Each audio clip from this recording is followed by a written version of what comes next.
नमस्कार बच्चों, एक बार फिर से स्वागत है आपका अपनी हिंदी गुरु पाठशाला में।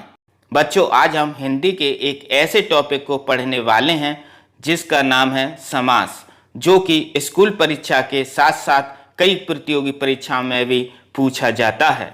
आइए तो वीडियो को प्रारंभ करते हैं। इससे पहले अगर आप हमारे चैनल पर पहली बार आए हैं तो चैनल को अवश्य सब्सक्राइब करें।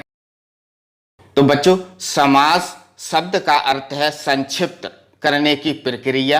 अपनी बात को कम से कम शब्दों में कहना मानव का स्वभाव है, इसलिए भाषा के एक से अधिक शब्दों को मिलाकर जो अर्थकारी शब्द बनाया जाता है उसे समास कहते हैं। समास में प्रयुक्त शब्द पद कहलाते हैं। देखें इसकी परिभाषा, दो या दो से अधिक शब्दों के मेल से नवीन सार्थककारी शब्द बनाने की प्रक्रिया समास कहलाती है। संधि का काम होता है विच्छेदन करना, तोड़ना, और समास का काम होता है संक्षिप्तीकरण। जैसे राजा का पुत्र, इसका संक्षिप्तीकरण होगा राजपुत्र। समास रचना में दो पद होते हैं। पहला पद पूर्व पद कहलाता है और दूसरा पद उत्तर पद कहलाता है। इन दोनों से बना नया शब्द समस्त पद कहलाता है। जैसे देश है पूर्व पद, उत्तर पद होगा भक्त और समस्त पद को कहेंगे देशभक्त। बच्चों, समास के 6 भेद होते हैं या समास 6 प्रकार के होते हैं। यह प्रकार हैं अव्ययीभाव समास, तत्पुरुष समास, कर्मधारय समास, द्विगु समास, द्वंद्व समास और बहुब्रीहि समास। सबसे पहले देखते हैं अव्ययीभाव समास। इस समास में पहला पद प्रधान होता है और छोटा या कम अर्थ वाला होता है। उपसर्ग युक्त पद भी अव्ययीभाव समास कहलाता है।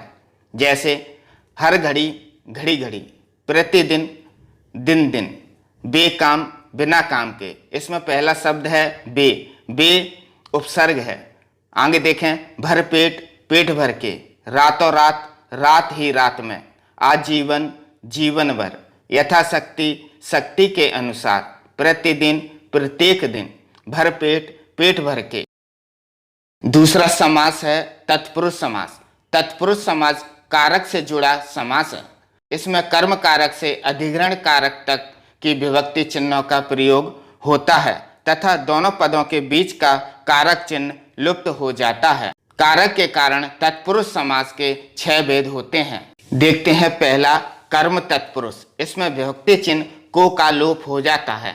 जैसे पॉकेट को मारने वाला, पॉकेट मार, इसमें को विभक्ति चिन्ह का लोप हो गया है। दूसरा देखें, जन को प्रिय यानी जनप्रिय, इसमें भी को विभक्ति चिन्ह का लोप हो गया है। अगला है हल को धर यानी हलधर। अगला है यश को प्राप्त यानी यश प्राप्त। दूसरा देखें करण तत्पुरुष। इसमें विभक्ति चिन्ह से द्वारा का लोप हो जाता है।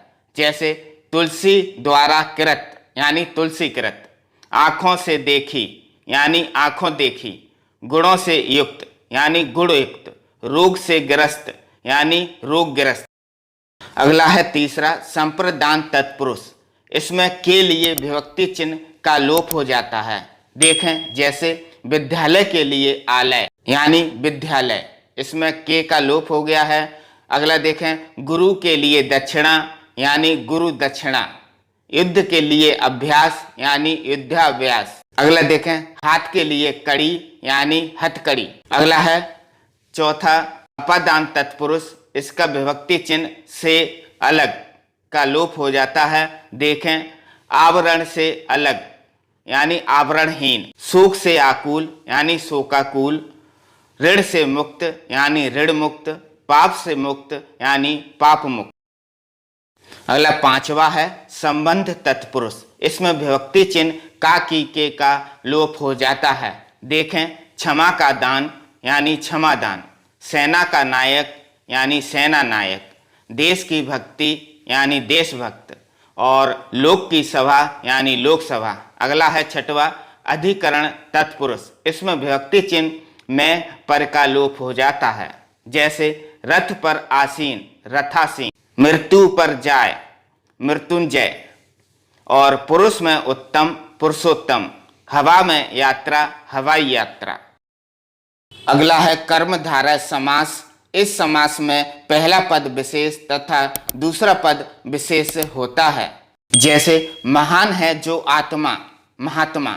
अगला है चंद्र के समान मुख, चंद्रमुख। महान है जो वीर, महावीर। काली है जो मिर्च, काली मिर्च। अगला देखें चौथा द्विगु समास। इस समास में पहला पद संख्या वाची होता है, यानी संख्या वाला होता है। जैसे 9 ग्रहों का समूह नवग्रह, 9 रात्रि का समूह नवरात्र, 3 लोक का समूह त्रिलोक और 4 राहों का समूह चौराहा। अगला है द्वंद्व समास।